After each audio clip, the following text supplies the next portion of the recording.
Virtual माध्यम से राष्ट्रीय गंगा की बैठक में जुड़े पीएम मोदी, कई राज्यों के सीएम भी रहे मौजूद। शुक्रवार की दोपहर कोलकाता में राष्ट्रीय गंगा परिषद की दूसरी बैठक बुलाई गई। इस बैठक में गंगा और उसकी सहायक नदियों को प्रदूषण मुक्त करने की दिशा में चल रही परियोजनाओं की समीक्षा की गई। बैठक की अध्यक्षता प्रधानमंत्री नरेंद्र मोदी ने वर्चुअल मोड में की। दरअसल पीएम मोदी इसमें शामिल होने वाले थे, लेकिन सुबह उनके मां के देहांत के कारण वो वर्चुअली इस बैठक में शामिल हो पाए। पीएम नरेंद्र मोदी ने पश्चिम बंगाल की पहली वंदे भारत एक्सप्रेस को दिखाई हरी झंडी।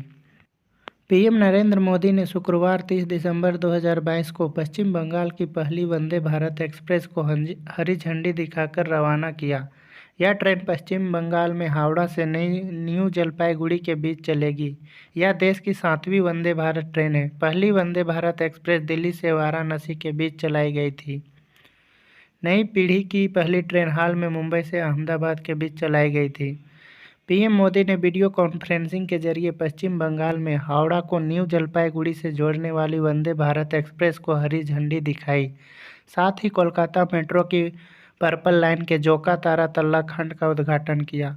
इस मौके पर पश्चिम बंगाल की सीएम ममता बनर्जी भी मौजूद रहीं।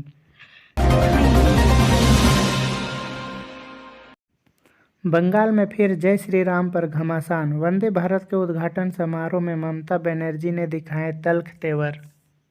शुक्रवार सुबह पूर्वी भारत की पहली वंदे भारत एक्सप्रेस ट्रेन के उद्घाटन समारोह में उस वक्त अजीबोगरीब स्थिति हो गई जब जय श्री राम का नारा सुनकर पश्चिम बंगाल की मुख्यमंत्री ममता बनर्जी नाराज हो गई।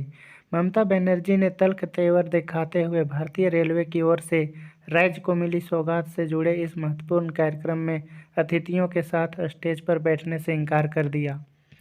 केंद्रीय रेल मंत्री अश्विनी वैष्णव और पश्चिम बंगाल के राज्यपाल सीवी आनंद बोस ने मुख्यमंत्री से मंच पर चलने का अनुरोध किया, लेकिन सीएम ने किसी की नहीं सुनी। दोनों के अनुरोध को अस्वीकार करते हुए मंच पर नहीं जाने के अपने फैसले पर अड़िग रही।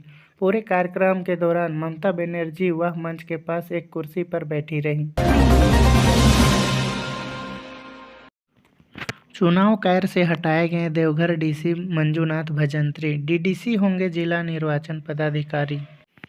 भारत निर्वाचन आयोग ने झारखंड के देवघर डीसी मंजूनाथ भजंत्री को चुनाव कार्य से हटा दिया है।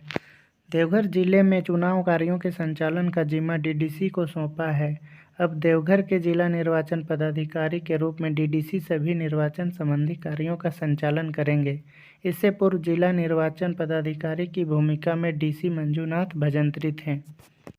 इस संबंध में भारत निर्वाचन आयोग ने अधिसूचना जारी की है।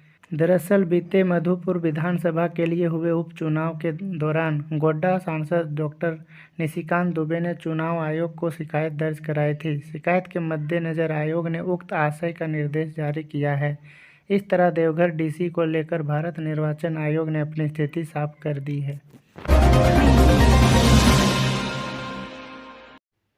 केंद्र सरकार ने दिया नए साल का तोहफा, छोटी बचत योजनाओं की ब्याज दरों में इजाफा। केंद्र सरकार ने सीनियर सिटीजन सेविंग स्कीम्स और टाइम डिपॉजिट सहित कई स्मॉल सेविंग स्कीम की ब्याज दरों में बढ़ोतरी की है। ब्याज दरों में यह बढ़ोतरी 1 जनवरी से लागू होंगी।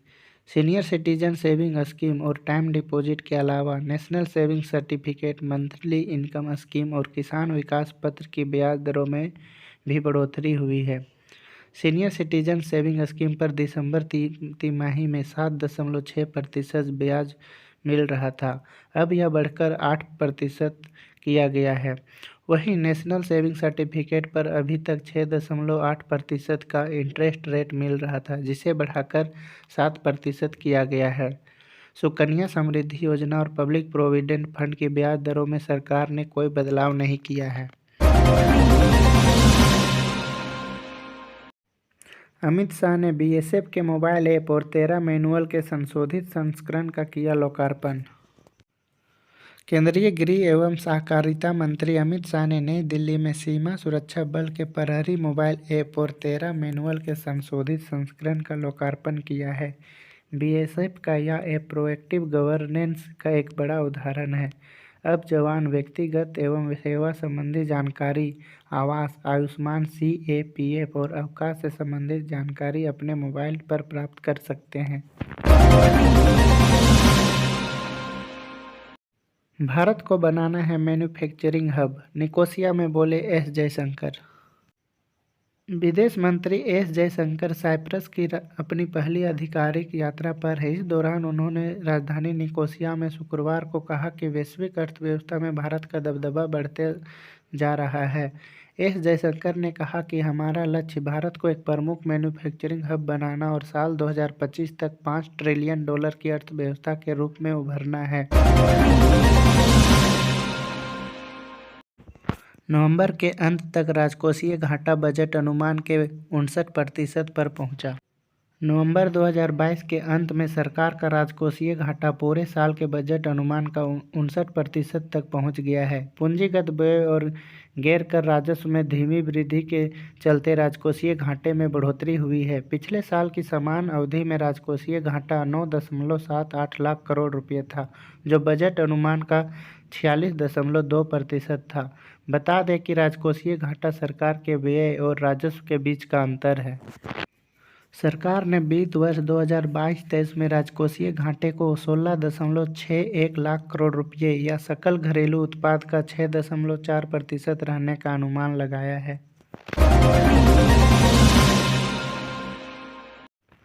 CRPF प्रमुख सुजोय लाल थाउसेन को मिला BSF का अतिरिक्त प्रभार। पंकज सिंह 31 दिसंबर को हो रहे रिटायर। केंद्रीय रिजर्व पुलिस बल के महानिदेशक सुजोय लाल थाउसेन को सीमा सुरक्षा बल के महानिदेशक पद का अतिरिक्त प्रभार दिया गया है। शुक्रवार को एक सरकारी बयान में कहा गया कि BSF महानिदेशक पंकज कुमार सिंह 31 दिसंबर को रिटायर हो रहे हैं। इसके बाद सुजोय लाल थाउसेन BSF महानिदेशक पद का अतिरिक्त प्रभार संभालेंगे। राजस्थान कैडर के 1988 बैच के IPS अधिकारी सिंह ने पिछले साल 31 अगस्त को BSF प्रमुख का कार्यभार संभाला था। ICC cricketer of the year के पुरस्कार की दौड़ में स्मृति मंधाना एकमात्र भारतीय खिलाड़ी। ICC वर्ष के सर्वश्रेष्ठ क्रिकेटर के पुरस्कार की दौड़ में महिला वर्ग में सलामी बल्लेबाज स्मृति मंधाना अकेली भारतीय हैं। मंधाना का सामना इंग्लैंड की नेट स्कीवर, न्यूजीलैंड की एमिलिया केर और ऑस्ट्रेलिया की बेथ मुनी से होगा। पुरुष वर्ग में पाकिस्तान के कप्तान बाबर आजम, इंग्लैंड के टेस्ट कप्तान बेन स्टोक, जिम्बाब्वे के हरफनमौला सिकंदर रजा और न्यूजीलैंड के टेस्ट कप्तान टिम साउदी दौड़ में हैं।